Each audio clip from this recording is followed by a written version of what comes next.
ई कहाँ का भइल दुल्हनिया के चल गए। देखो कोई भी है।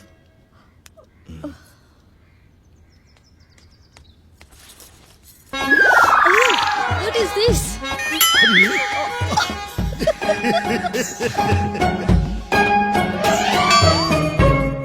क्या है ये? प्रणाम दीदी। प्रणाम दीदी। दीदी ससुर और भसुर के सामने ऐसे ना आवे के चाहिए। देख लू, देख ला लोगन, इहे देखे खातिर बोलैनी है। इहे के कहल जाला संस्कारी बहुरिया। तू लोगन तो ई बेला तक सुतत रहलू। हाँ, ई सवेरे उठ के नहा धो के पूजा पाठ करके सबसे आशीर्वाद ले चुकल बाड़ी। खाली पिटिर पिटिर अंग्रेजी बोलना से ना होला। सीखा लोगन, सीख ला कुछ ऐसे। माई तो बिल्कुल सही बात बड़े। तू दोनों लोग के गौरी से कुछ सीखे के चाहिए। हाँ उन्हीं, तू और भाभी गौरी से घर परिवार चलावे के तरीका सीखा। हेलो मिस्टर, आप तो चुप ही रहिए। हमें अच्छे से पता है कैसे रहना है। देखा, आप अपनी गौरी को समाज में रहने का तरीका सिखाइए।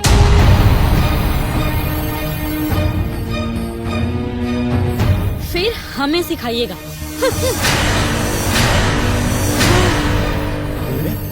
देखा जी, देखा। अमनी, अरे का भैया, अब सवेरे सवेरे भाभी लोग के काहे चिटका देला?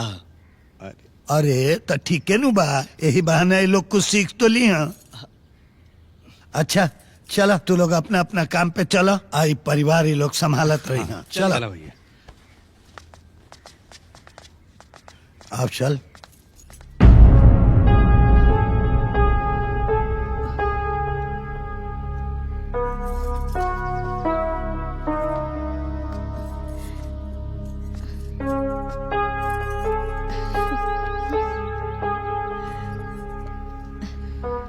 दुल्हन, तो के खाना बनावे आवेला? हाँ अम्मा जी, हमरा के खाना बनावे आवेला। बहुत अच्छा। कल तुहार चूल्हा छुआवे के रस्म बा। ए दुल्हन, इतना बढ़िया खाना बनैया ना कि पूरा परिवार अंगुरी चाटते रह जाए। जी अम्मा जी। अरे अमर दुल्हन,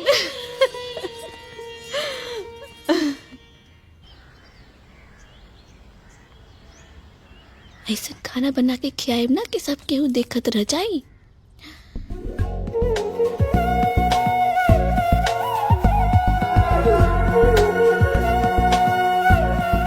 हाय बाप हो बाप, हाय दादा,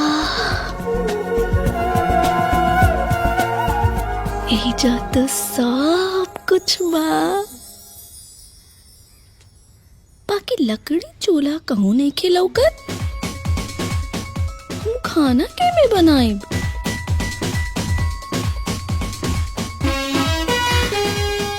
अच्छा, तो हिजा गैस चूल्हा पे खाना बनेला,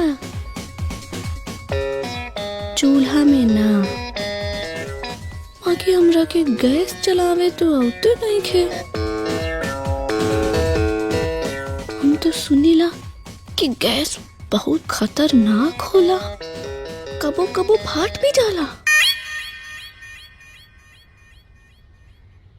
बाकी खाना तो बनावे के ही पड़ी। कोशिश करतानी। माचिस कहूँ नहीं खिलौका, कहाँ बा माचिस? आई कहाँ? ई कहाँ?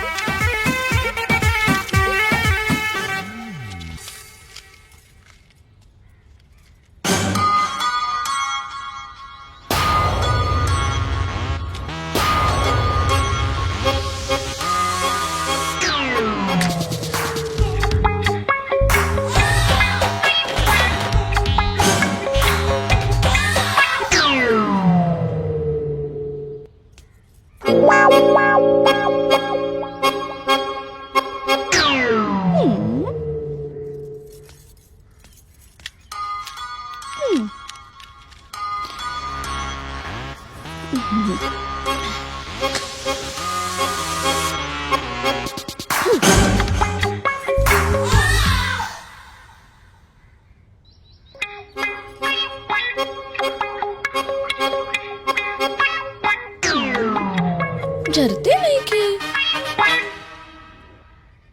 खाना कैसे बनाए?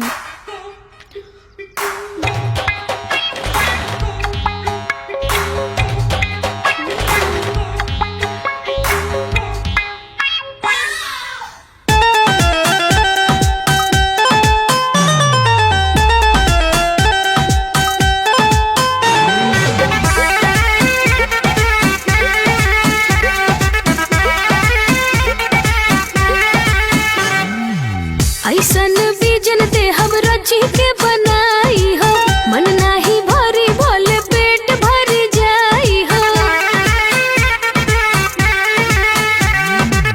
ऐसन बीजन दे हम रची के बनाई हो, मन नाही भरी भोले पेट भर जाई हो।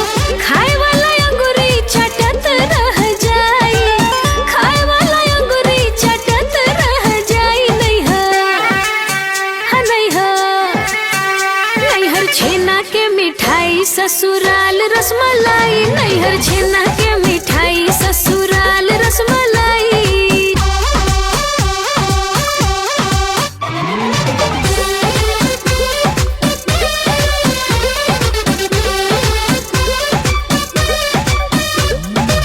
ही अन्नपूर्णा अन्न तोहके चढ़ाई, पैया पड़ी हम तोहरो।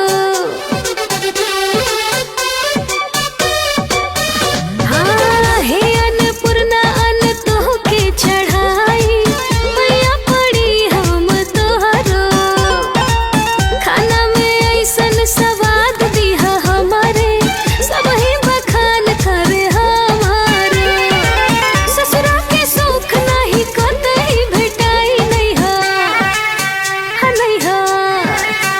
नैहर छेना के मिठाई ससुराल रसमलाई, नैहर छेना के मिठाई ससुराल रसमलाई। नैहर छेना के मिठाई ससुराल रसमलाई, नैहर छेना के मिठाई ससुराल रसमलाई।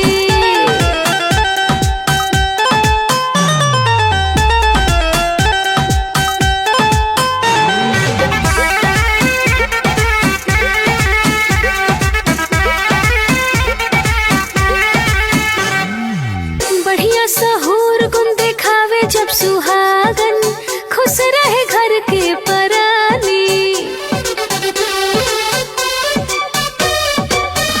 हाँ, बढ़िया सहूर गुण दिखावे जब सुहागन, खुश रहे घर के परानी।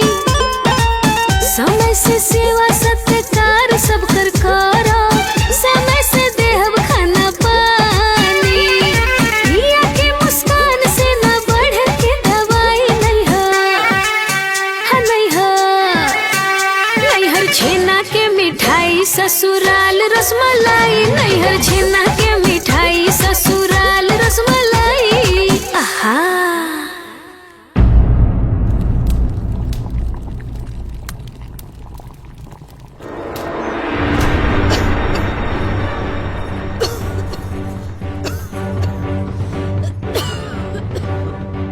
ए जी, इतना धुआं कहाँ से आवता? अरे बाप बाप, अरे ये धुआं कहाँ से आवता? देखिए तनी। सागर, सागर, सागर उठिए। धुआं धुआं धुआं कहाँ से आता? चलो चल के देखा जा।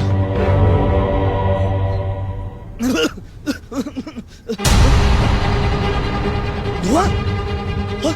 अरे कहाँ से धुआं आवता? धुआं कहाँ से आवता? अरे कैसा धुआं है, कहाँ से आवता?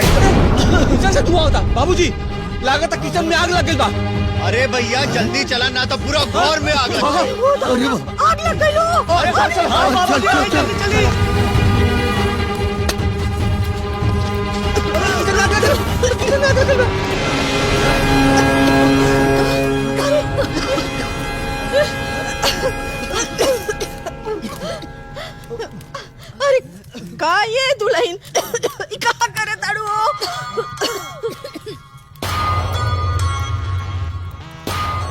अम्मा जी हम खाना बनावत रहनी। अरे तो लकड़ी जलावे के का जरूरत रहला है? अरे वहाँ गैस रहला ओपे खाना बना ले तू। हम लोग इतना पैसा खर्चा करके ये घर में इंटीरियर करा रखे हैं और ये जाहिल गंवार आ करके एक दिन में ही पूरे घर का सत्यानाश कर डाली। मम्मी जी पूरा कचरा हो गया। इतना सुंदर घर लकड़ी जलाने के लिए है, इतना नहीं समझ सकती हो तो गंवार की गंवार ही रह जाओगी। अरे चुप रहा तू लोग, अपन अपन भाषण बंद करा तू लोग। अरे नई नवेली दुल्हन बिया, नया नया घर बा, धीरे धीरे सीख जाई। पहली बार तो खाना बनावतिया। जा तू लोग अपन अपन काम करा। जा मम्मी, ये जो गंदा भइल बा वो साफ हो जाए। जा अपन अपन काम करा। जा जा चल चल चल चल।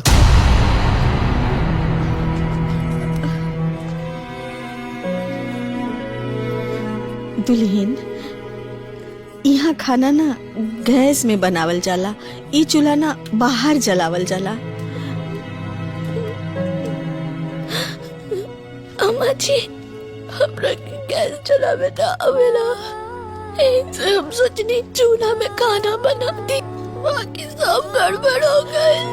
बिटिया मन छोटा मत करा, धीरे धीरे ना तू सब सीख जेबू। हाँ? मत रो मत रो मत रो, सीख जेबू। हाँ सीख जेबू।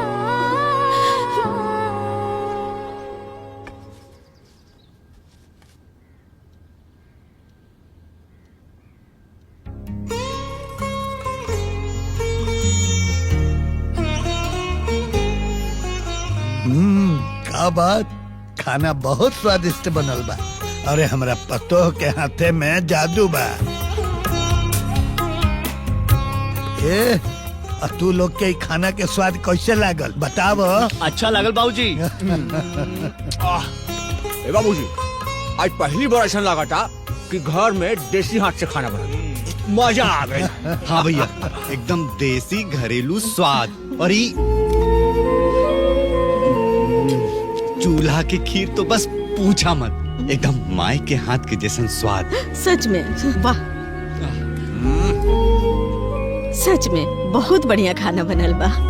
सच कहल जाला, खाना दिल से बनेला, दिखावा से ना। दुल्हन भले तनी सा धुआं धुआं कह देलू, बाकी खाना इतना स्वादिष्ट बनैले बाड़ू कि सब खुश हो गए। हमारा आशीर्वाद तोरे साथ बा। खुश रहा दुल्हन, खुश रहा। रउआ लोग के हमार बनावल खाना पसंद आ गईल, ये हमरा खातिर बहुत बड़ा आशीर्वाद बा।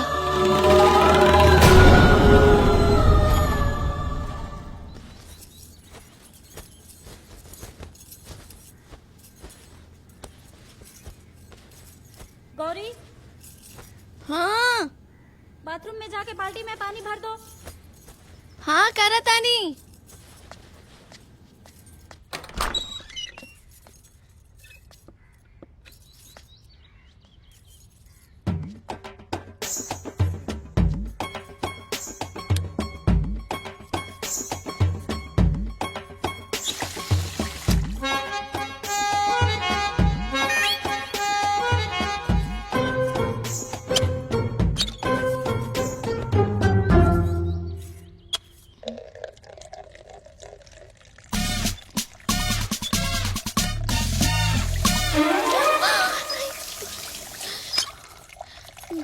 ए दुल्हन छोटकी। हाँ अम्मा जी।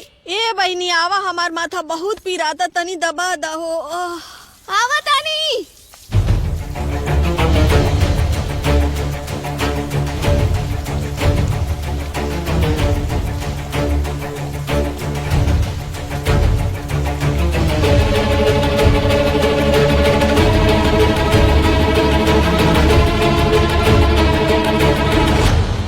आवा बहनी, तनी माथा दबा दा, बहुत पीराता। बस अब ही आराम मिल जाई। एकरा के पकड़ी। हाँ, दा।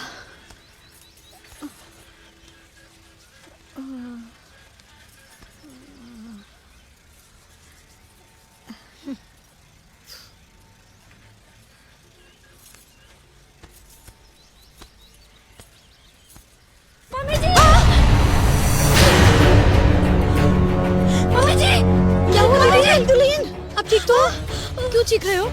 पहले ये बताओ कि गीजर चालू करके छोड़ा किसने? देखो मेरा हाथ जल गया। कसम से दी मैंने चालू नहीं किया। तो किसी ने तो गीजर चालू करके छोड़ा होगा, अपने आप से तो ऑन हुआ नहीं रहेगा। लगातार लाइट जलावे के चक्कर में गीजर चालू हो गई। दीदी वो लगातार वो बत्ती जलावे के चक्कर में वो मशीन ऑन हो गई हमसे।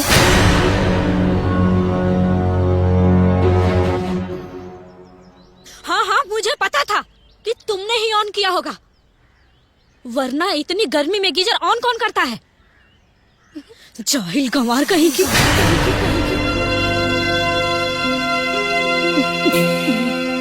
अरे जब किसी चीज का पता नहीं है तो वो काम करते क्यों हो? तुम्हारे इन्हीं सब के चक्कर में एक न एक दिन किसी की जान चली जाएगी। दीदी हमरा से गलती हो गई। बाकी हम जानबूझ के रहुआ की तकलीफ नहीं की देना चाहते रहे। ओ प्लीज, जो करना था वो तो कर लिया, अब इतना सब करके ड्रामा फैलाने की जरूरत नहीं है। अरे बस करा दुल्हन, बहुत हो गई। अरे भूल चूक केहू से हो जाला। हाँ, ऊपर से ही बेचारी अपन गलती मानतिया, फिर इतना जहर उगले की का जरूरत बा? बंद करा अपन मुंह।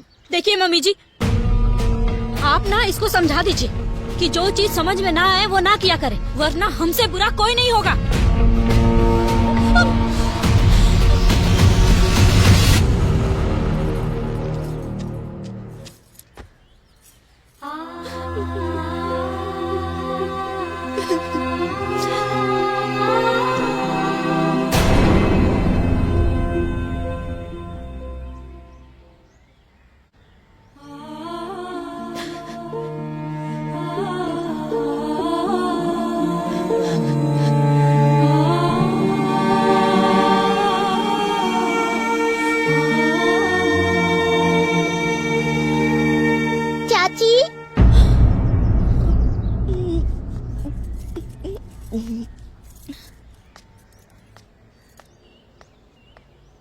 आप रो रही है ना? रुकिए, अभी मैं मम्मी की क्लास लगाती हूँ। नहीं, गलत बात। इसके लिए स्माइल लेनी पड़ेगी, बड़ी वाली स्माइल।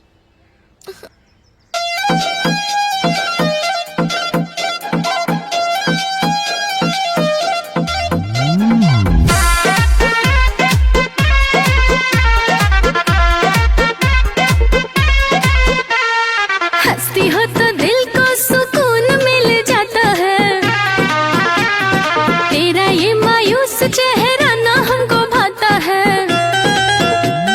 हंसती हो तो दिल को सुकून मिल जाता है, तेरा ये मायूस चेहरा ना हमको भाता है। लगती हो बड़ी सुंदर, ये बात कहूँ साची रे साची। ऐसी मुस्कुराती खिलखिलाती रहो चाची, चाची रे चाची, आय हाय चाची मेरी चाची। ऐसी मुस्कुराती खिलखिलाती रहो चाची, चाची रे चाची, आय हाय चाची मेरी चाची।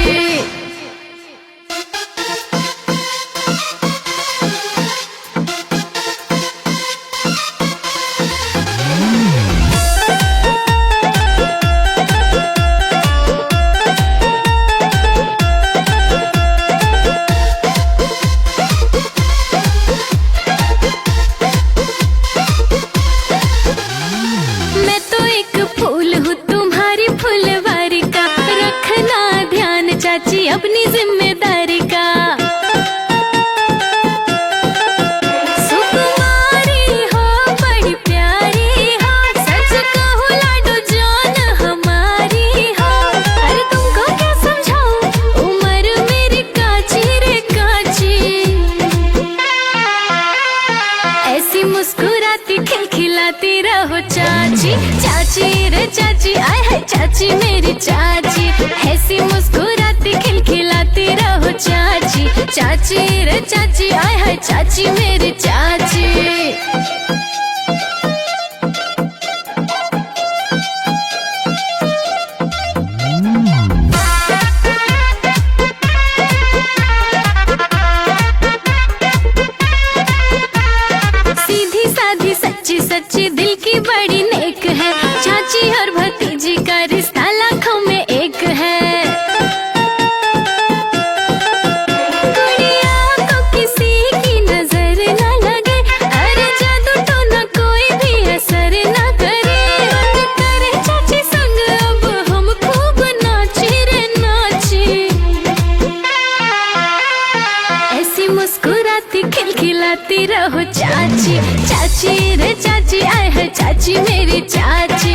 हंसी मुस्कुराती खिलखिलाती रहो चाची, चाची रे चाची, आय है चाची मेरी चाची।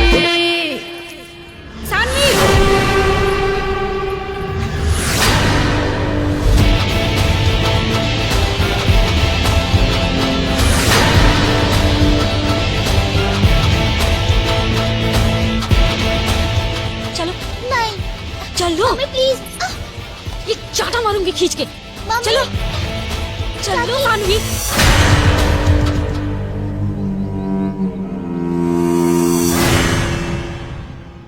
दुल्हन, ये गंदा कपड़ा बा, वॉशिंग मशीन में डाल के चला दिया, साफ हो जाएगी। हाँ जी अम्मा जी। और दीदी लोग के भी देख लिया, गंदा कपड़ा होई तो वो डाल दिया, साफ हो जाएगी। ठीक बा अम्मा जी।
इसे तो कपड़ों में फाड़ जाए।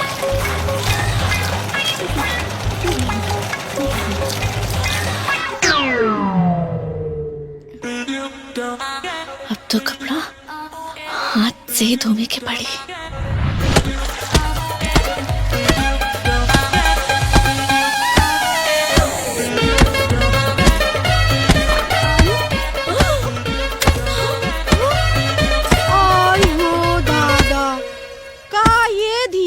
ई तू कपड़ा धोवा ताड़ू की कपड़ा के संगे बजनी कर ताड़ू हो? हम तो के बोलनी कि कुल कपड़ा मशीने में डाल दा, तो तू ई पीटना के साथे पीटे लगलू। अब बतावा, इतना महंगा महंगा कपड़ा ई रही की फाट जाई? हाँ अरे अम्मा जी, वो मशीनिया में कपड़ा नोचा चौथे लगल हो, रिस्की, वही से हम निकाल लेनी। हमें लगल कहीं फट फुटा ना जाए, तो हाथे से धोवे लगनी। हाँ ओह गॉड। मम्मी जी, मेरा कपड़ा, पूरे कपड़े का सत्यानाश करके रख दिया इसने। और मेरा भी, ये मेरा फेवरेट था। अब मैं क्या करूं? तुमको किसने बोला था मेरा कपड़ा धोने को? हमारे कपड़े क्यों धोए तूने? हम लोग धो लेते ना। पूरा कपड़ा फाड़ दी, पहनो तुम। हाँ जी। बाप रे, का ये बहनी। दुल्हन, तू लोग तो जनबे करेलू, छोटकी गांव घर से आइल बिया, यही से ओकरा के यहाँ के रहन सहन तौर तरीका तनी सा पता नहीं खे। हम चाहत रहनी तू दोनों मिल के ओकरा के यहाँ के रहन सहन तौर तरीका तनी सा सिखा दे। तू हो, तू लोगन के साथे घुल मिल के आराम से रहत। मम्मी जी, हमने तो आपसे पहले ही कहा था कि गांव की गंवार लड़की मत लाइए, हमारे बीच वो एडजस्ट नहीं कर पाएगी, लेकिन आपने तो हमारी एक भी नहीं सुनी। अपना ही रट लगाई हुई थी कि बहुत ही गुणी है, बहुत ही संस्कारी है, पढ़ी लिखी है, एमए कर रखा है। Where did all that shine go, mummy जी? Tell me. देखिए मम्मी, हमने पहले ही मना किया था, पर आप सुनी नहीं। अब इतनी बड़ी रिस्पॉन्सिबिलिटी हम दोनों पे क्यों शिफ्ट कर रही हैं? वाह, अरे हम तो सोचत रहनी कि हमार तीनों बहू मिलके हमार घर गृहस्थी अच्छे से चले हैं, बाकी यहाँ तो तू दोनों उल्टी गंगा बहावताड़ू। देखिए, we are not against her माँ जी, हम तो बस ये कह रहे हैं कि अगर गौरी आपकी चहेती बहू है तो सिखाने की जिम्मेदारी भी आपकी होगी ना। सिंपल लॉजिक है। Your choice, your responsibility, it's not ours. I am sorry.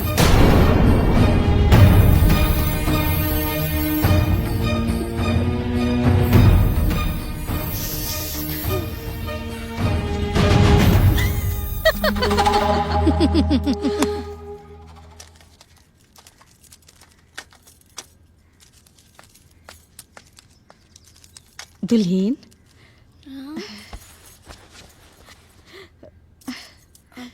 आवा हमरे संगे रसोई में एकरा के इहा रख दा। अब ए देखा ई गैस चूल्हा बा हाँ ई देखा 4 गो बा चारों जलेला हाँ सब में खाना बना सकेलू हाँ ई लाइटर एमे से ना यहाँ से आग निकलेला हाँ ई देखा ए इहे जोन चिंगारी निकलल बना देखिया वहाँ आग के जैसन जली हाँ देखिया ये एकरा के ऐसे कर जाला देखिए चल गई ना अब एकरा के देखिए ऐसे करके कम हो गई अभी ज्यादा हो गई एकरा के यहर घुमा दे वो बंद हो जाई ये बंद हो गई ए आवा ए देखा एकरा के ना कुकर कहल जाला ई एकर ढक्कन है एकरा के ना ये ऐसे करके यहाँ से ऐसे बंद कर दिया जाला देख लो ये बंद हो गई ये देखा अब कुछ ना गिरी समझ में आवता ना बिटिया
तुम तो अंदर से बाहर ऐसे भाग के आई जैसे नासा का रॉकेट तुम्हारे पीछे लग गया हो।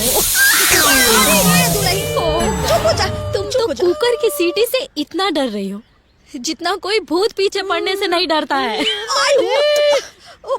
Oh my God, you're such a देसी innocence. कहाँ से आई हो भाई तुम? कहाँ से? कुछ भी कहो, हमारी देवरानी किसी जोकर से कम नहीं है।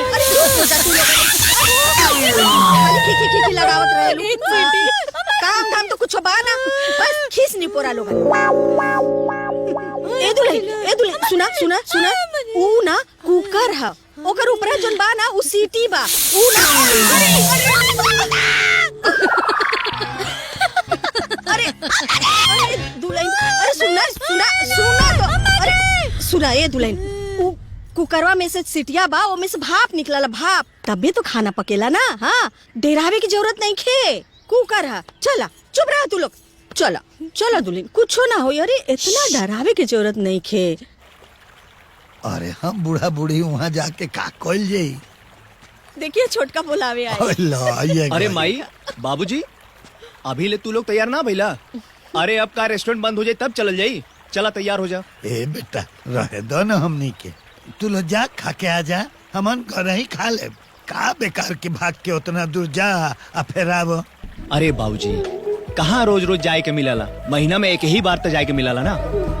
अब अस्किता जिन चला जल्दी से तैयार हो जा। कहा इहो लइका न। बाबूजी पानी। हाँ धो दे बेटा, पी ले। ए दुल्हन तैयार हो जा, बहरे खाना खाए के जाए के बा। जा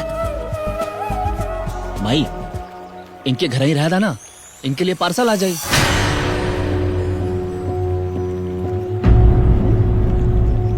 हाँ माँ जी, रवा लोग जाई, हम घर ही में खा ले। नहीं तू जेबू, सब जाता और तू कल के आयल दुल्हन घरे रहबू। जा तैयार हो जा।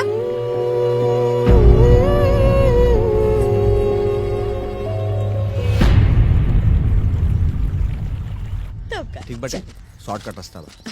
चल चल। हाँ? अरे बाबूजी आई आगे बैठिए आप। ना दुल्हन आगे बैठी है।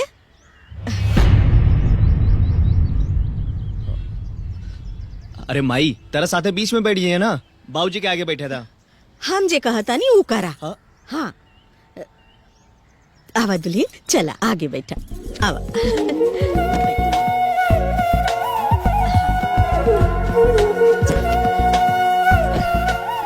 अब मैं कहाँ बैठूं?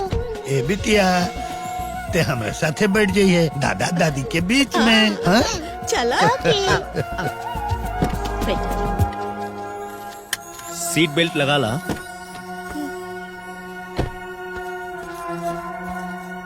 बढ़ते जाता, खत्मे नहीं के हो। अरे तक खींचत का बारू, ओकरा का पहिन ला ना।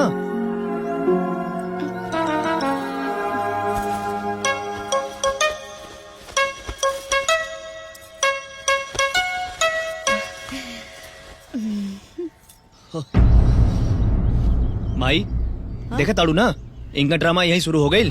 यही से कहले रही इनका के घर ही रखा, इनकर खाना पार्सल आ गई रात, बाकी तू अपना आगे केहू के ना सुन तू। इनका के सीट बेल्ट नहीं खे लगावे आवत। अरे तो सिखा दा ना ओकरा के, तबे ना सीखी क्या ऐसा ही सीख जाए। रुकिए चाची, मैं लगा देती हूँ।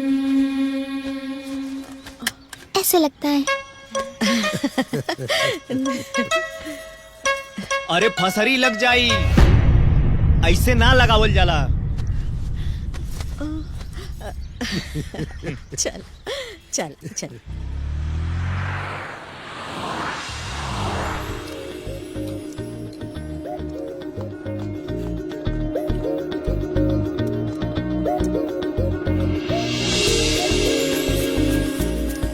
Hello sir, how are you?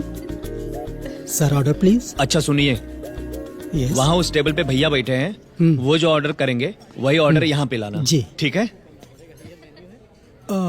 सर एक काम करिए ना, अपनी नौकरानी को किसी दूसरी टेबल पे बिठा दीजिए और आप लोग आराम से बैठ जाइए। सर तुहार दिमाग खराब बा? ई नौकरानी ना हमार बहू बिया, कुछ बोले से पहले सोच समझ के बोला। सॉरी मैम, मुझसे गलती हो गई। असल में इनका पहनावा देख के मुझे लगा कि ये नौकरानी है। अरे अब जाए द लक्ष्मी, उसे गलती हो गई, माफी मांगलस नु। अब माई जायदा ना, काहे के झूठे के बखेड़ा के ले बाड़ू। सुन रही हैं दी? वेटर भी नौकरानी बुला रहे। हे सुनो जी। जी सर। जाओ ऑर्डर लेकर आओ। जी।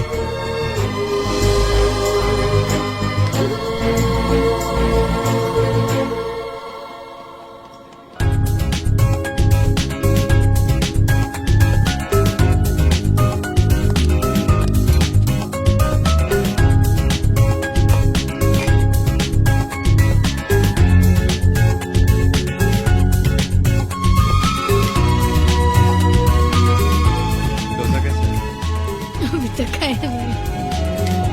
खाइए ना चाची, बैठी क्यों हैं? खाता नहीं।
दीदी वो हाथ धोने वाले पानी में नींबू निचोड़ के पी रही है।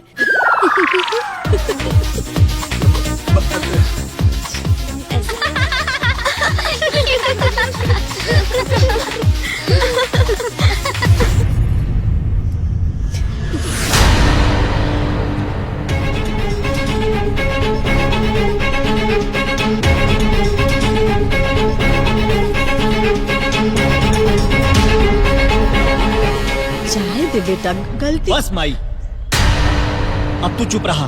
सब तोहार गलती बा। अगर तू हमारे जाहिल गवार औरत से बियाह ना करवले हो तो हमार जीवन बर्बाद ना भइल रहा। अरे हम तो एकदम तंग आ गेल बानी। हर कदम कदम पे बेइज्जती, हर जगह जलील होके के पड़ा था। और आज जौन रेस्टोरेंट में भइल है ना, वो हमरे जीवन में कबो ना भइल रहल। पूरा रेस्टोरेंट हमने के ऊपर हा हा हा हंसत रहल।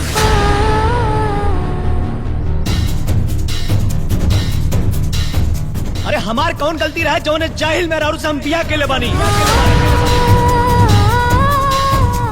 सही बात है। आज रेस्टोरेंट में सबने लाइव टैलेंट शो देखा। मैंने तो पहले ही कहा था ना, गांव की लड़की है, शहर में एडजस्ट नहीं होगी। ए बेटा, पतोह गांव से आइल बिया, ताऊ के घर में ए माहौल में एडजस्ट होके में टाइम लगी। छोट छोट बात में इतना क्रोध उचित नहीं खे। शिवा, बिल्कुल शांत हो जा। अरे अपन पूरा घर परिवार है, सब संभल जाई, सब ठीक हो जाई। हाँ बेटा, तनी सा समय दान है एकरा के, सुधार आ जाए। हाँ बेटा, हमार बहू हीरा बिया, हीरा। बस माई, अब बहुत हो गई। अरे हर बार कौन कौन गलती, वह शर्मिंदगी, हम थक गइल बानी। अब हमरे बस कहीं ना बा। हम कह दनी हमार ना सबरी तो ना सबरी।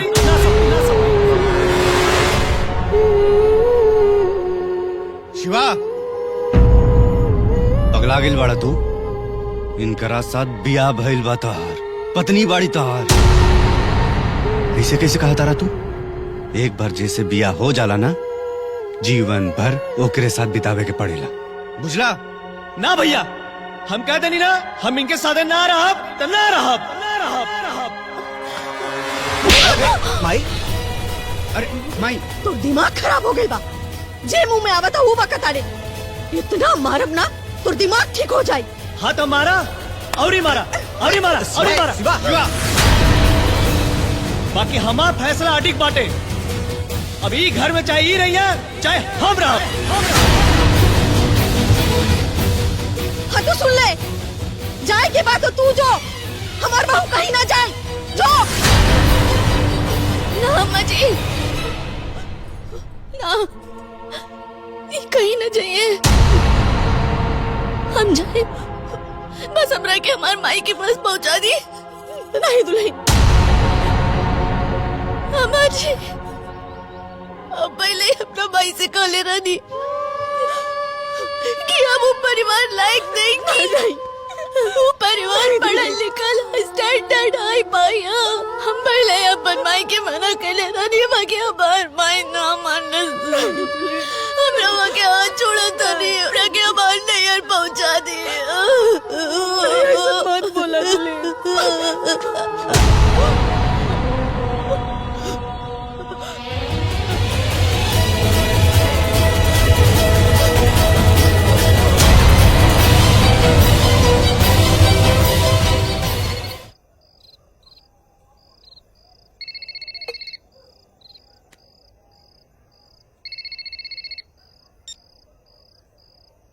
हाँ बेटा। हेलो बाबूजी। का भइल बिटिया, रोत क्या है बाड़ू? रवा काल सवेरे आके हमरा के इज्जत से लेके जाई। अरे लेकिन भइल का बा, तू रोत क्या है बाड़ू? तू ठीक बाड़ू ना? बाबूजी, हम सब ठीक बानी, कुछ ना भइल बा। फिर काहे रोता रू? बाबूजी, अभी घर के लायक नहीं की। हमेशा ना खप पाई, हमरा के जगह पसंद नहीं करत।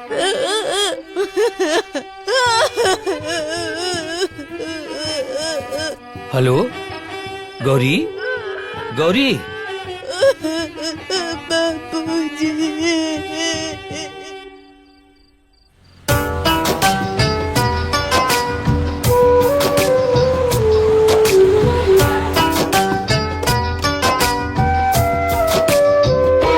बाबूजी।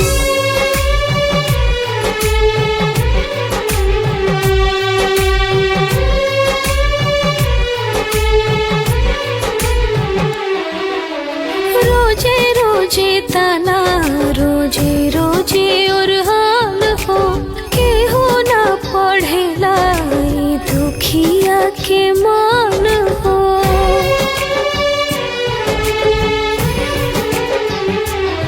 ओ रोजे रोजे ताना रोजे रोजे और हाल हो के हो ना पढ़ेला ई दुखिया के मान हो। सोनावा के पिंजरा में जैसे चिड़ै के हाल, सोनावा के पिंजरा में जैसे चिड़ै के हाल वैसे गरीब बेटी के अमीर ससुराल, गरीब बेटी के अमीर ससुराल।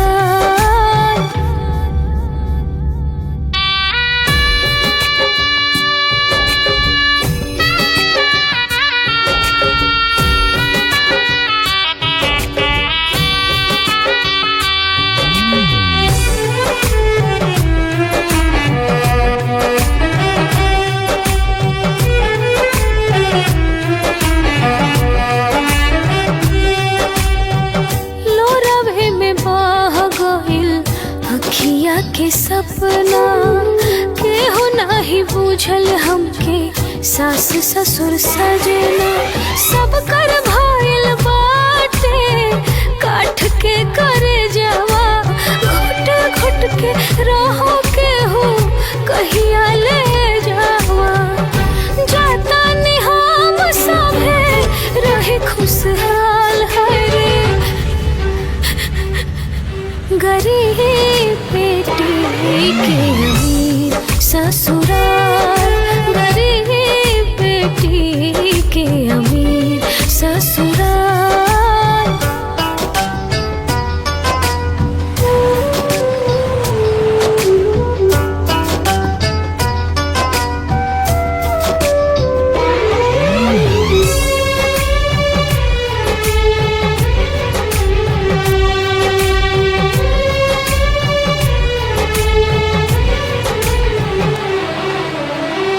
बेटी के रस्ता नैहर से ससुरा, हम चलनी ससुरा से नैहर के राहे। रीति बदलल की फूटल बा भगिया कि आइल समय बा हमरा के थाहे।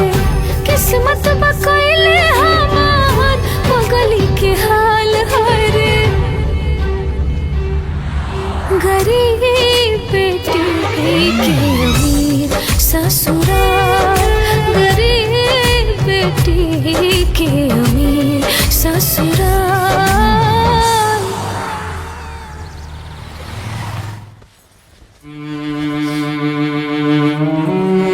अगर तू हमारे जाहिल गवार औरत से बियाह ना करवले हो तू तो हमारा जीवन बर्बाद ना भइल रहा। अब हमरे पास कहीं ना बा, हम कह दनी हमार ना सबरी ना सबरी ना सबरी ना सबरी।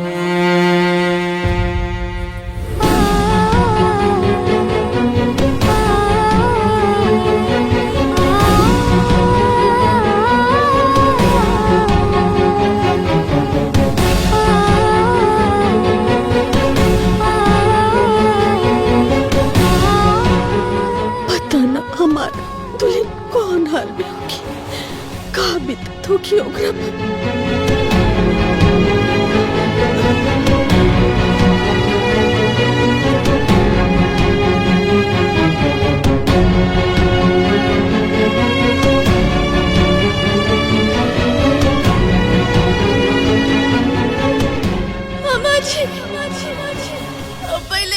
माई से कहले रहनी कि अब वो परिवार लायक नहीं कि वो परिवार पढ़ा लिखल स्टैंडर्ड हाई पाई।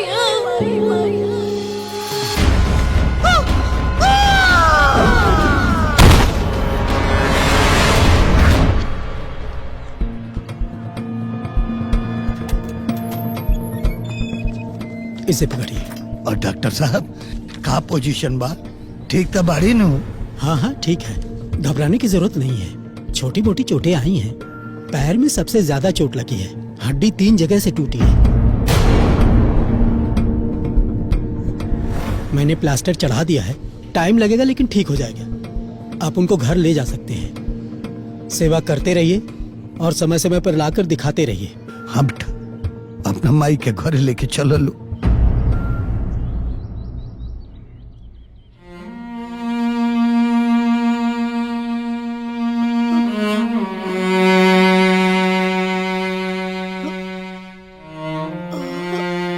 बताओ, दवाई देवे के समय हो गल बा। और हाँ मम्मा, मैं अपने हेल्थ का पूरा ख्याल रखती हूँ। आप अपना ख्याल रखिए। बहू, अरे तनी कुछ खाए के लिए बनू, अपने अम्मा के खिया दो तो हम दवाई खिया दी। बाबूजी मैं कॉल पे हूँ, अवनी को बोल दीजिए वो करा देगी।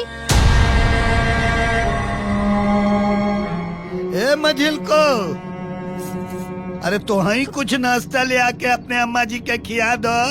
बाबूजी मैं कुछ काम कर रही हूँ, लाती हूँ थोड़ी देर में। या तो आप ही खिला दीजिए, पानी वहीं रखा है।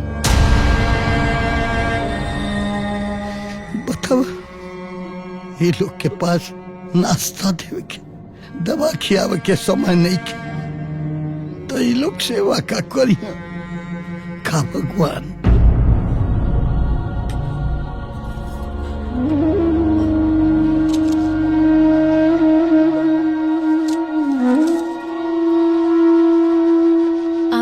बाबूजी, मम्मी जी, हम लोग ब्यूटी पार्लर जा रहे हैं, जल्दी आ जाएंगे। चलो। ए पतो, घर में मरीज बा, बेटा लो ऑफिस गोइल बड़े, अब तो हम लोग बाहर जाते रू, तो खाना पानी के दी। बाबूजी खाना बना के रख दिया है, जब आपको भूख लगे तो खा लीजिएगा और मम्मी जी को भी खिला दीजिएगा। सिंपल। ओके बाबूजी, आप लोग अपना ख्याल रखिए। हाँ ओके।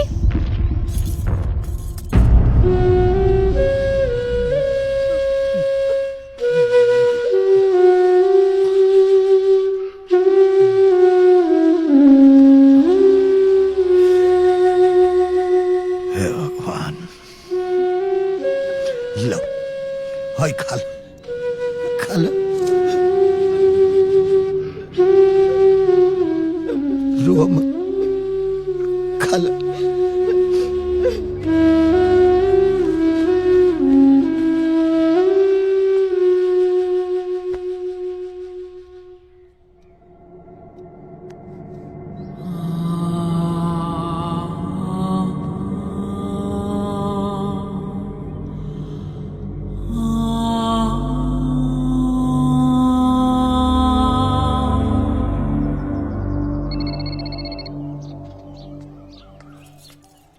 खाई ले बुची, तारा ससुरा से फोन आइल बा। बाबूजी। हाँ बाबूजी प्रणाम। खुश का भइला? अचानक फोन कहीं है बाबूजी? हे बहू, तारा सास सीढ़ी से गिर गइल। का? उनकर गोड़ की हड्डी टूट गइल, बहुत तकलीफ में बड़ी। तोरा के याद करत रे। हाँ बाबूजी, हम अभी नहीं आवतानी, वो परेशान मत होगी। हो बेटी, आराम से आवो, घबरा मत, हम बानी यहाँ, लेकिन जल्दी आ जा। ठीक बा बाबूजी।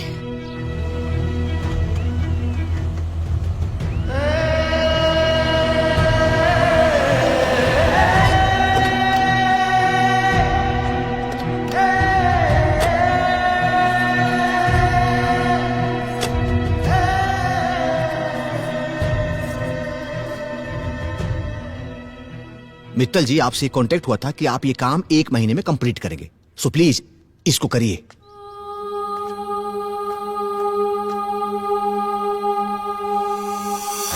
मैं बाद में करता हूँ। ओके।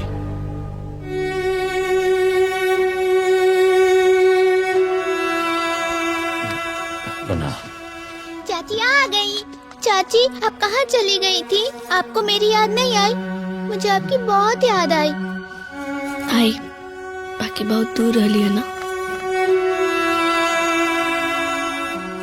ओ, आ गई तुम हिलाते। जिंदगी भर के लिए छोड़ के गई थी और 4 दिन भी नहीं रहा गया। क्या करेंगी दी? यहाँ जैसी तो सुख सुविधा वहाँ मिलेगी नहीं। वो तो आना ही था ना। जब आना ही था तो इतने ताव से जाना ही नहीं चाहिए था। अरे थूक के चाटना अच्छा लगता है क्या?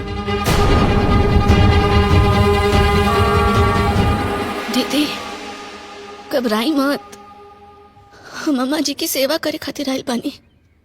ओ, जल्दी चली जाइए।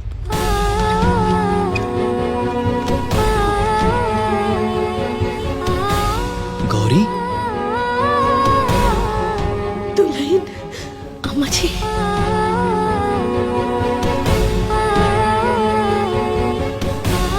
तुम आ गई लो।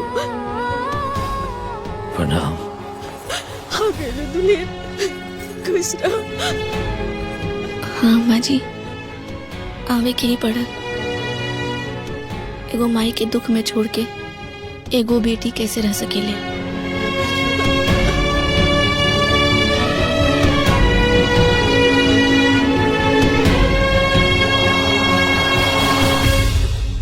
बाबूजी रहुआ जाई, माई के अबे हमरा बहुत जरूरत बा। ठीक बा बेटा, अपना अम्मा के ख्याल रखिया। अच्छा चलते नहीं हम। अरे महाराज ऐसे कैसे चल जाए? रवा बेतो नहीं है ना, कुछ चाय नाश्ता पानी। रवा पहले चाय नाश्ता कर ली तब जाए। हमनी के बेटी के यहाँ पानियों न पीनी जा। अरे महाराज। अच्छा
अब वैसन दर्द ना होता। अच्छा हो गई। माई ये तो कमाल के डॉक्टर बने, बहुत अच्छा दवाई देवे ने। देखा था कितना जल्दी तहार पैर ठिका गई। बेटा ई डॉक्टर के दवाई के असर नहीं खे, ई तो हमार छोटकी बहू के सेवा के परिणाम बा।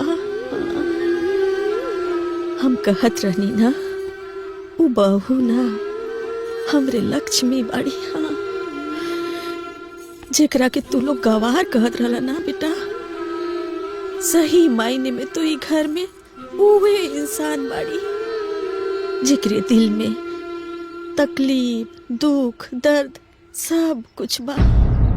देखा हमारे इतना तबीयत खराब रहे कि वो हमार साथ ना दिलस। ये सुनते ही हुए के गोड़ में भाग के आ गई बेटा, हमारे इतना सेवा कई। बेटा वो गवार ना बाड़ी, बस ओकर रहन सहन पहिरावा ओढ़ावा तनी सा हमनी के घर से अलग बा। ए बेटा जे दिन वो सीख जाई ना वो असली हीरा बन जाई, असली हीरा बन जाई बेटा। हाँ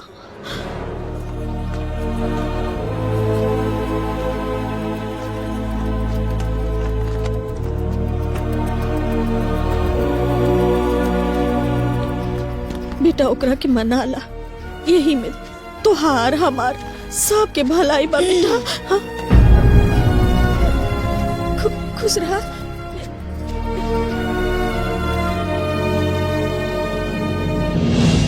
दुल्हन ई बैग काहे खातिर? अम्मा जी हमार काम ये घर में खत्म हो गई, अब हम अपने घरे जात बानी। दुल्हन तोहार घर तो ये बा बिटिया, अब कौन घर जाता रू?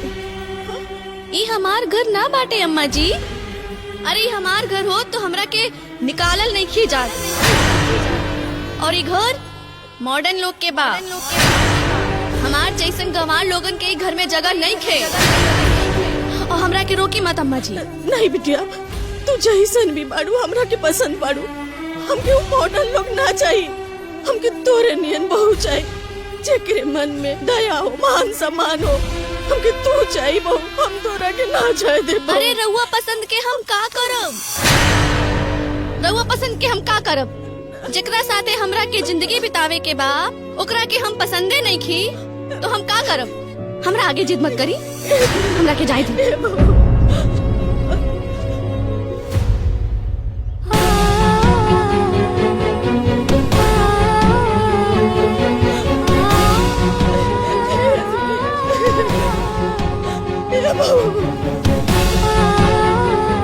गौरी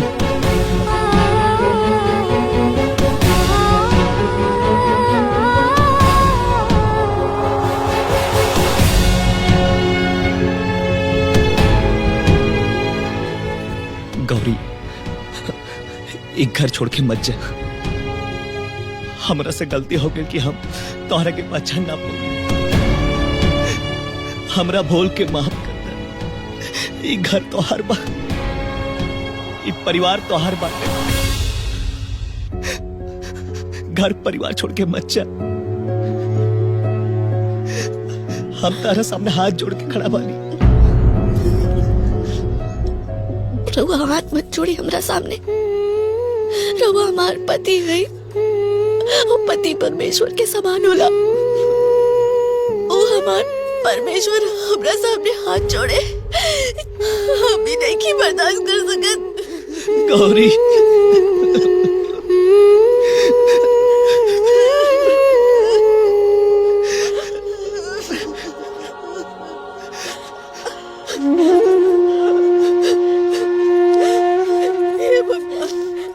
आज हम बहुत खुश बानी।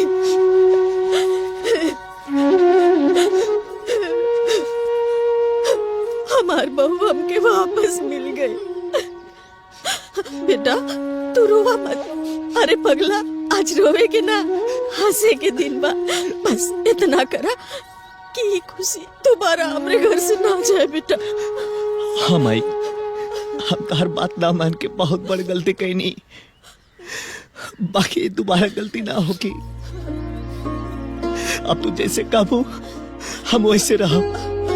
अरे बस तोरा के इतना करे के बा कि तू हमार बहू के रहन सहन के तौर तरीका बता दे बेटा, ताकि वो ई घर में रहे के काबिल बन जाए बेटा।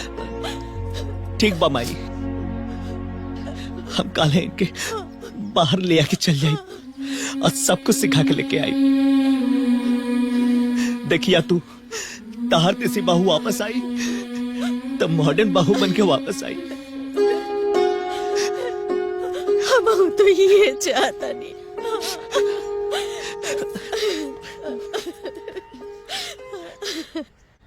खुश रहा बेटी, खुश खुश खुश रहा तू लोग।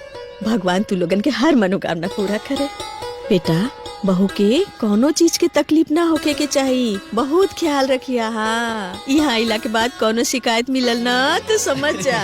अरे नहीं माई, हम पागल बानी कि हाई कमान का आदेश हो और उनका खिलाफ काम करी हम। हाँ, ठीक बा बेटा। हाँ, ठीक बा माई। जा। हाँ।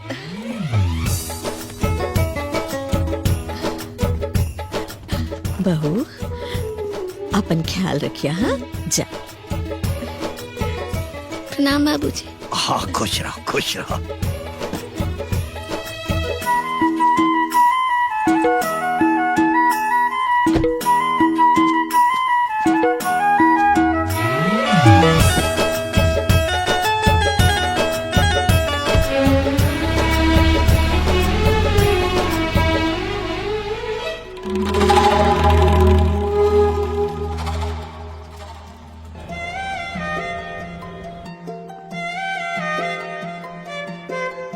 कहाँ लेके आयल बानी? तोहार एडमिशन करावे आइल बानी, तू यहाँ सब कुछ सीख जाइबू। बाकी हमरा के देर लागता। अरे एमे डराए के का बा? हाँ कहिए। यस। नमस्ते सर, मेरा नाम शिवा है। सर, ये मेरी पत्नी गौरी हैं। मैं इनका एडमिशन करवाना चाहता हूँ। ओह, very nice.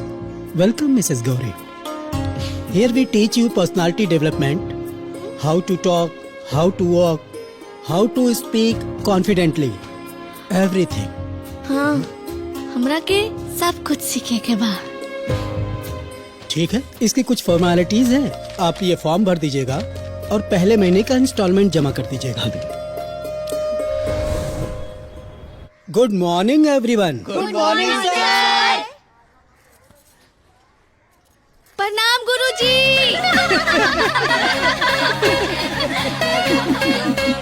Silent please. Okay students, this is your first class. So, introduce yourself in English as like, my name is, I live in, I like. Understood? Gauri, you first.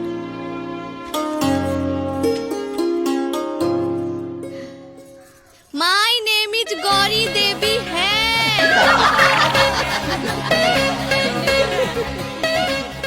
I live in Gopalpur में है।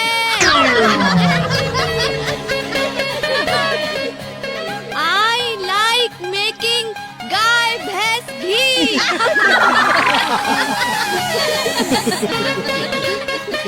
Silent, please silent. Sit down.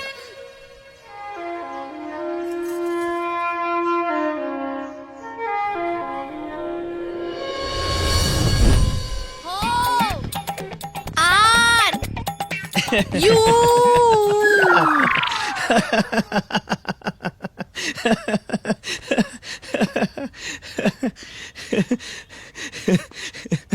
काहे उसत बानी रहुआ? गौरी, तुम्हारा pronunciation बहुत गलत है। ये क्या होता? मतलब शब्द उच्चारण बहुत गलत हो रहा है। हाउ आर यू नहीं होता है, हाउ आर यू होता है। चलो मेरे साथ बोलो, हाउ are you. How are you. आप सही बोल रही हो। बहुत जल्दी सब कुछ सीख जाओगी। रहुआ हमरे साथ बानी तो हम सब कुछ सीख जाएंगे।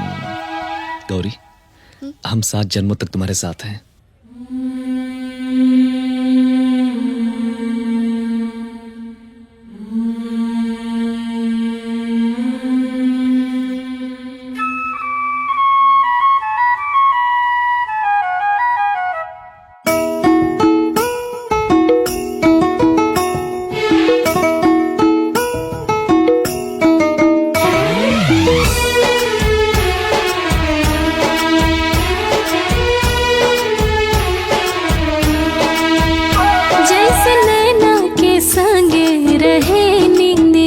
जैसे निंदिया के संगे सपनवा रहे,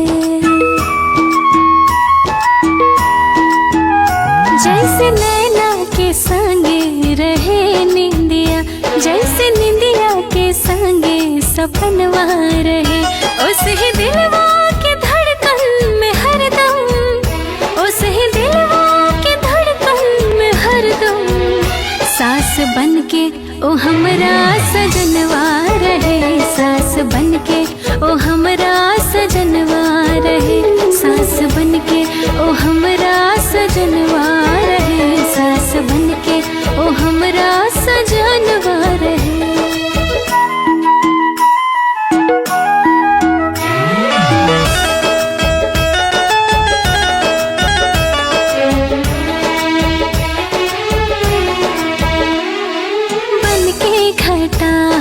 छा जाई तोह पे मन करे अंग लगाई, सातों जन्म ले तू ही रह संग में देवता पितर के मनाई।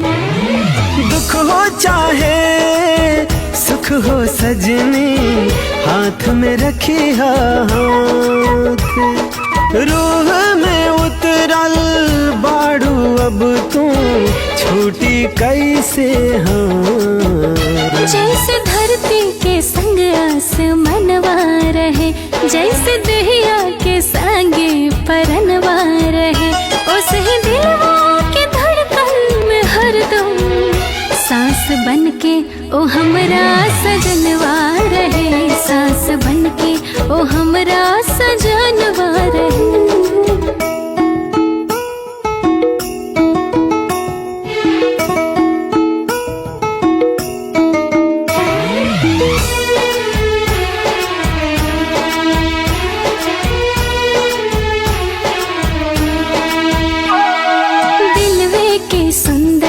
सजना हो सबके नेह के डोर में बांधे, रंगवा रूपवा सीरत असूरत फीका एकरा आगे।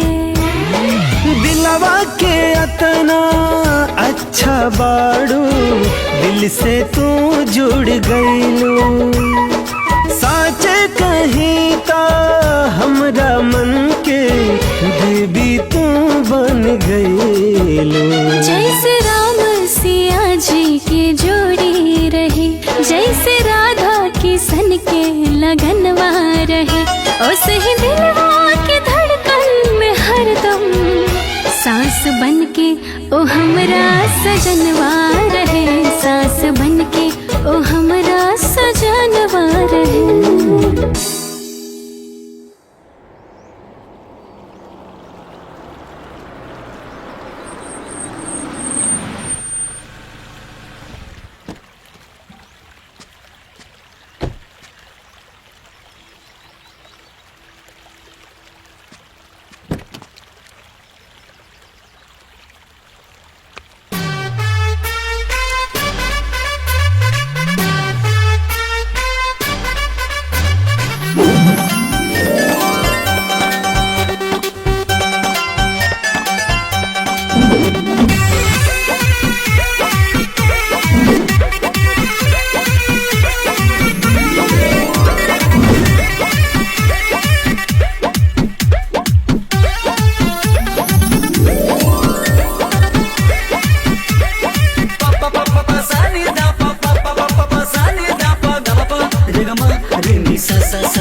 everyone.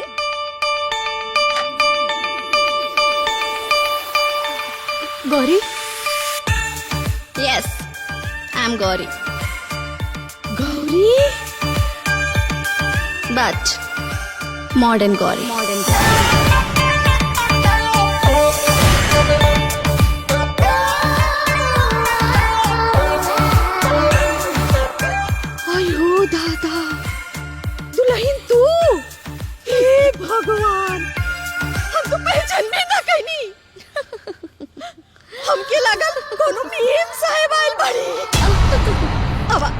बैठा। अरे हमार दुल्हन बैठा।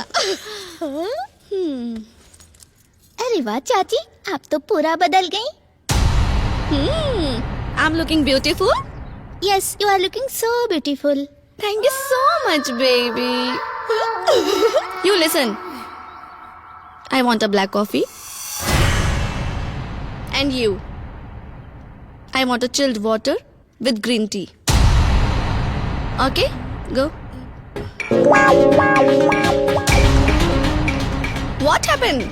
इनके तो कुछ पल्ले ही नहीं पड़ रहा। मैंने तो सिर्फ इतना कहा कि आप मेरे लिए ब्लैक कॉफी लेकर आइए और आप मेरे लिए ठंडा पानी और उसके साथ साथ ग्रीन टी। और इतनी इंग्लिश तो शायद आप लोगों को आती है। पहले तो बहुत ज्यादा बड़बड़ इंग्लिश करते थे, अब क्या हुआ? हाँ? अच्छा पानी हम लिया बतानी। नो, you don't go, mother-in-law. You don't go. You go, my elder sister-in-law.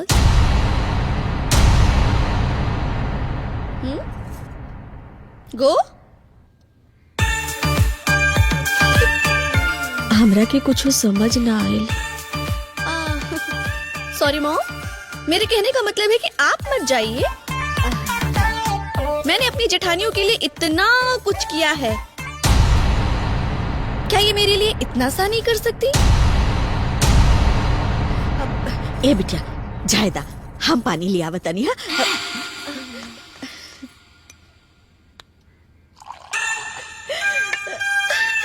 ला पानी पीला बिटिया, पानी पीला। हे भगवान, आज हम बहुत खुश बानी। रवा हमार मनसा पूरा देनी, हमार पतों के मॉडर्न बना देनी। बहू तू तो हमार शान बढ़ा देलू, शान बढ़ा देलू। ओह माय गॉड,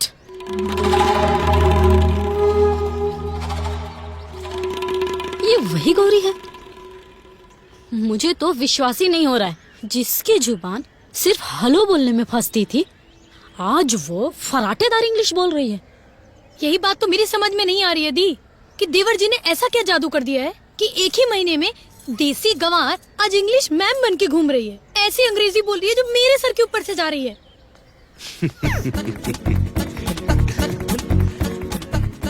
का भाई लो, काहे तू लोग भीगी बिल्ली बन के यहाँ खड़ा बाड़ू? अरे भैया, आपके पता ना बाका ना? अरे स्मार्ट होखे में और स्मार्ट बने में अंतर बा। गौरी के भौकाल देख के ये लोग के हवा निकल गई बा। आप लोग जाइए यहाँ से, चले पे नमक मत छिड़किए। में नमक छिड़के वाली कौन बात बा? सीखे वाली बात बा, सीखे वाली। तू लोग के गौरी से कुछ सीखे के चाहिए।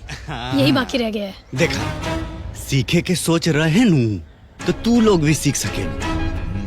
खाली बगुला जैसन पंख रंगौला से केहू हंस ना हो जाला। ओकरा खातिर गुण होके के चाहे, गुण। बुझलू? चला भैया, चला। ये लोग भी ना।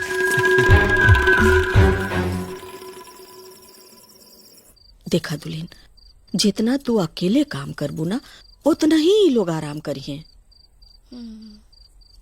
हम सब जाना तानी अम्मा जी, बाकी हम का करी? जेठानी हई, बड़ हई, बढ़ के हम कैसे कुछ कह सकीले? नाना दुल्हन, तोहके कहे के पड़ी। देखा, घर चलावल सिर्फ जिम्मेदारी ना, समझदारी भी होला। और तोहार जिम्मेदारी ये बा कि तू लोगन के सबक सिखावा, बतावा कि परिवार में कैसे रहल जाला। जैसे तू अपने आप के बदल ले बाड़ू, वैसे ही ये लोग के भी बदल दा। हम तोहरे साथ बानी।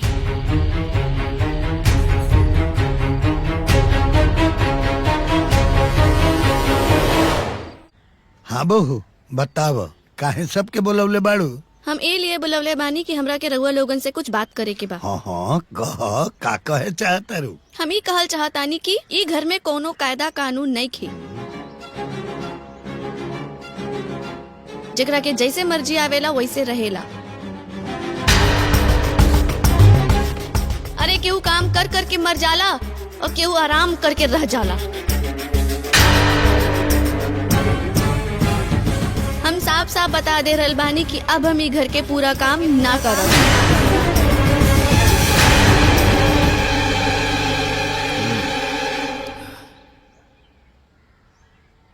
बात तो बिल्कुल सही बा।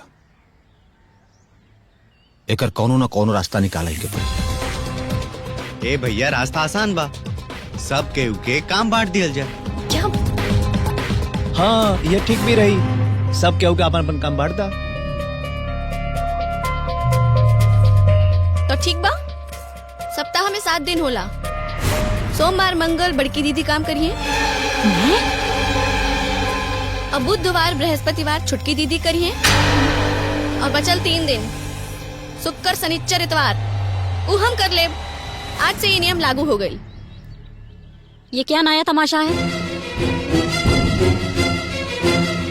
मैं साफ साफ बता देती हूँ, मैं घर का कोई काम नहीं करूंगी।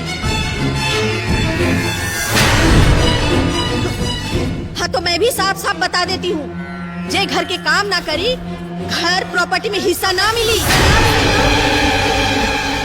सही बात। अवनी, अरे माई सही कहत बाड़ी, तू लोग थोड़ा बहुत काम कर लेबू तो का हो जाए। अरे काहे पगलाइल बाड़ू, मान जाना।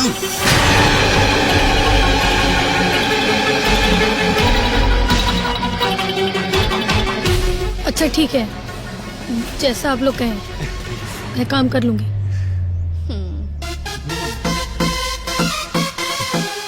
और मैं क्या करूंगी? आप पढ़ाई करेंगी।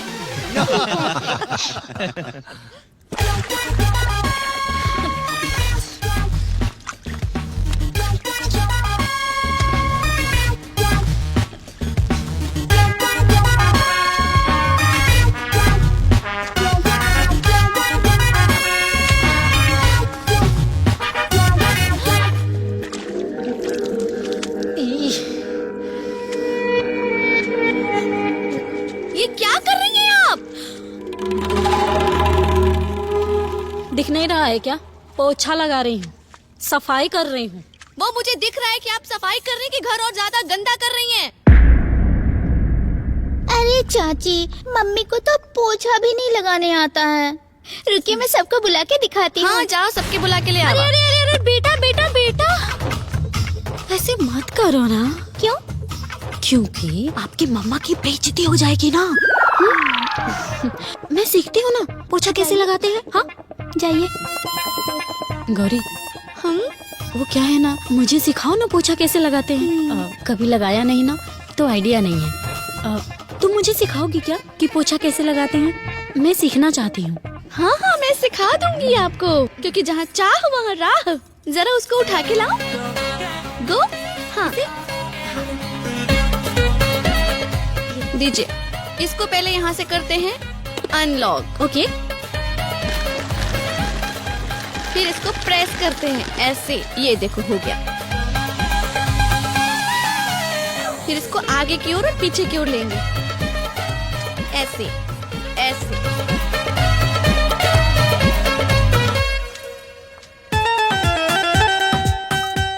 ओ वाओ, अच्छे से आ गया मुझे। गुड, अच्छा लग रहा है। हाँ? मैं सीख गई। हाँ वो कोना भी पकड़ लेना ठीक से, वो कोना ये इधर। हाँ ओके। हाँ हाँ, कितने अच्छे से सफाई कर रही हूँ ना मैं। Yes, good job.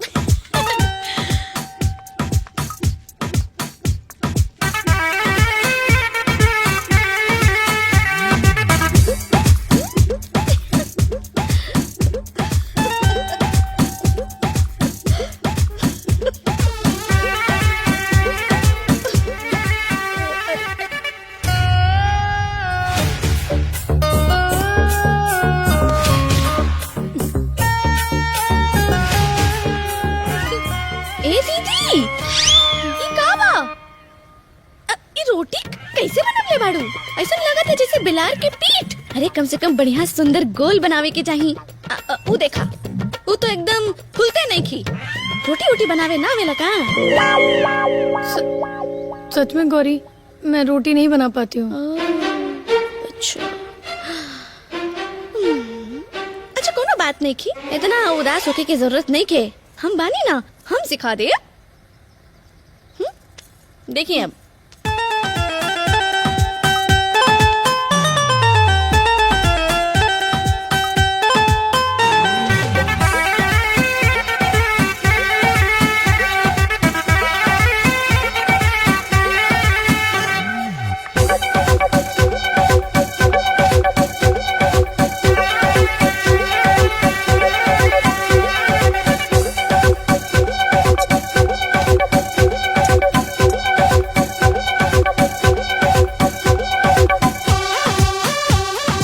है ना गुड? अब रहुआ बनाई? हाँ। आई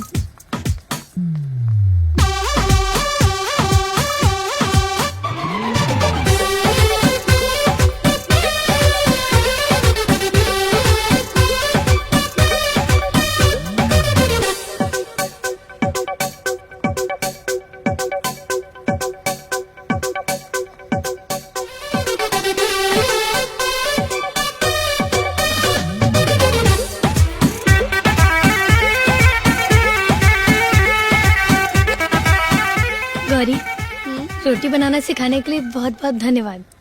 आज मैं बहुत खुश हूँ कि मुझे रोटी बनाना आ गया है। अरे दीदी, जब सीखे में आ जाला ना केहू तो कुछ भी सीख सकेला। सच में गौरी, आज से मैं सब सीखना चाहती हूँ। तुम मुझे सब कुछ सिखाना। प्रॉमिस। अरे वो दादा, अरे अरे बहिनी, ई हाथ दबावा ताड़ू की झूला झूलावा ताड़ू हो।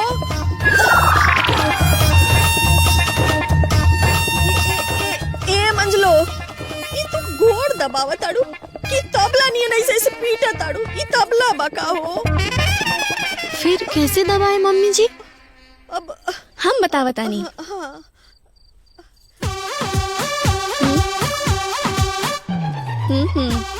देखिए, उंगली से धीरे धीरे हाथ की मांसपेशियों में दबाव दे और फिर प्यार से हल्की मालिश ऊपर से नीचे की ओर आराम से रिदम में दबावत रही। रिदम में प्यार से।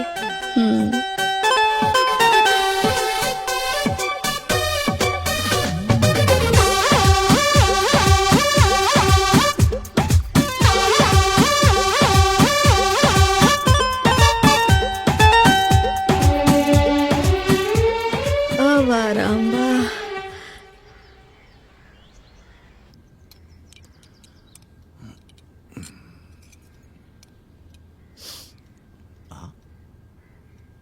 अरे तू लोग यहाँ काहे खड़ा बाड़ू? जा जाके अंदर तू लोग भी खाला। हाँ जा। हाँ भाभी, अरे तू लोग तो साथ में खाना खात रहलू ना। देवर जी, आप सब लोग खाइए। हम तीनों बहनें साथ में खा लेंगे।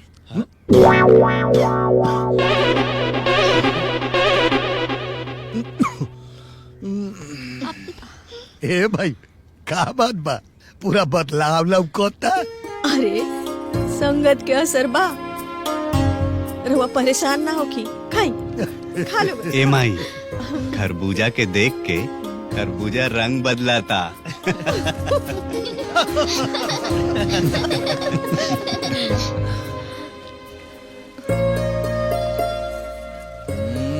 अरे वाह, अच्छा बा। आज के चाय तो कमाल के बा। एकदम लाजवाब।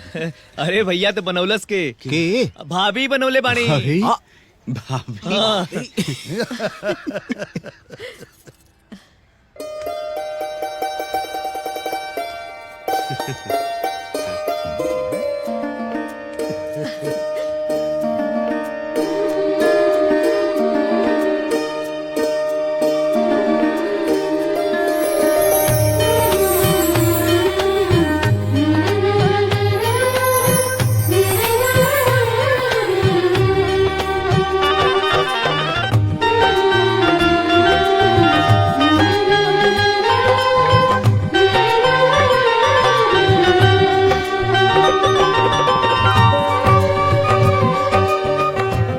खुश रह। खुश रहो बेटा। खुश खुश रहा। प्रणाम। खूब खुश रहो। प्रणाम बाबू। जियो, खुश रहो।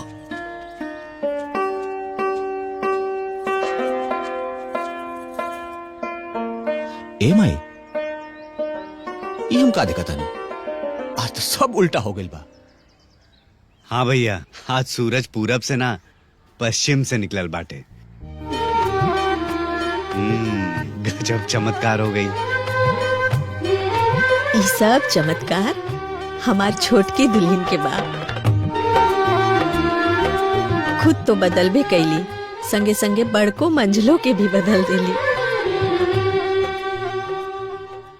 आज हमार घर घर ना मंदिर बन गई। जय हो।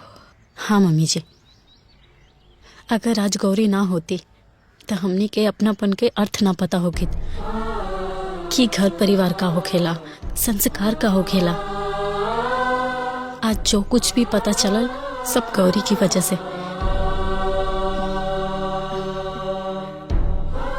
हाँ गौरी, हमनी के तोरा के कितना दुख देनी, तोहार मजाक बनौनी, हंसी उड़ौनी, पर तू बिना कुछ सोचले समझले हमनी के एक नया जीवन देलू, हमनी के एक नया इंसान बना देलू।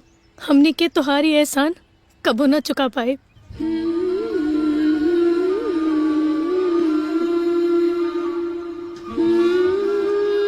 अगर तू ना हो तो हमनी के कबो ना पता चलत कि संस्कार के बिना जिंदगी बेकार बाटे।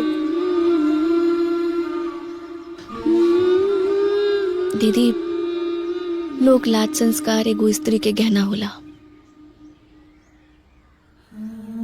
और जवन स्त्री अपन मान मर्यादा में रहेली ना, वो घर में स्वयं लक्ष्मी जी चल के आवेली।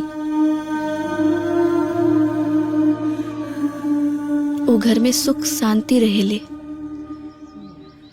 हमार माई बाप तो हमरा के इहे सिखवले बाड़े, अब इहे हम रउआ लोगन के सिखावल चाहत रहनिया। वाह बहू वाह, भगवान तो के बनौले रखो। कितना अच्छा संस्कार बानो। ये बात तो सच हो कि घर के मजबूती घर के दीवाल में न औरतन में होखेला, आ जौना घर में औरत संस्कारी होखेली, मिल के रहेली, वो घर घर ना स्वर्ग हो जाला। फिर तो बाबूजी एक घर के एक के मंत्र रही, हम साथ चलेंगे, साथ रहेंगे, साथ बदलेंगे और साथ घूमेंगे।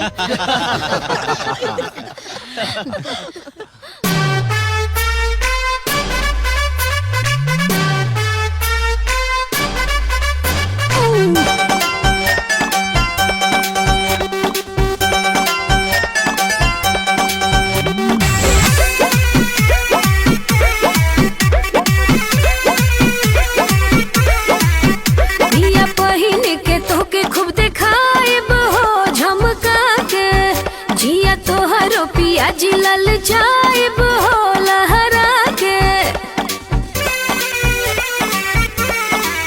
अपिया पहिन के तोके खूब दिखाइब हो झमका के, जिया तोहरो पिया जी लल जाइब हो लहरा के।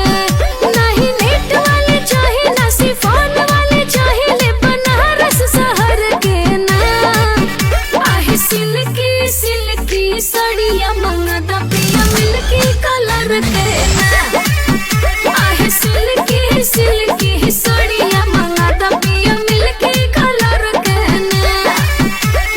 पापा पापा पासानी दा पापा पापा पासानी दा पागम पा रेगमा रेनी सा सा सा सा सा सा सा।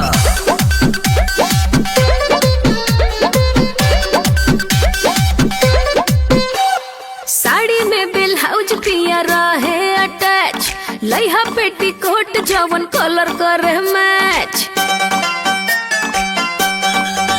कान खोल के सुनाए राजा जी हमरा बात के, सस्ता साड़ी जनी लइहा हो फुटपाथ के।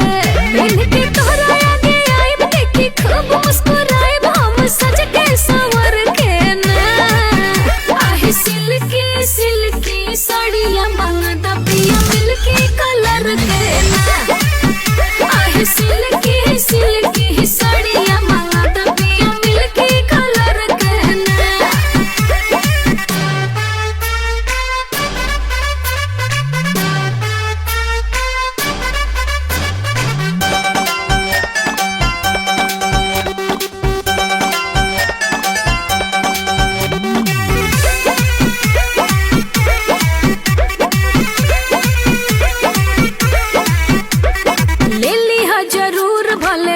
जादे दाम कढ़ाई सितार वाला होके जमे काम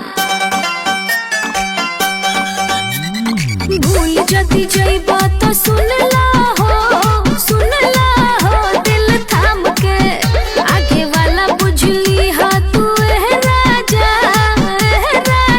परिणाम के जब घरवा से जइहा एटीएम कार्ड ना भूलइहा ले जा परस में धर के ना आहे सिल्की सिल्की सड़िया सिल्की कलर के ना आहे सिल्की सिल्की सड़िया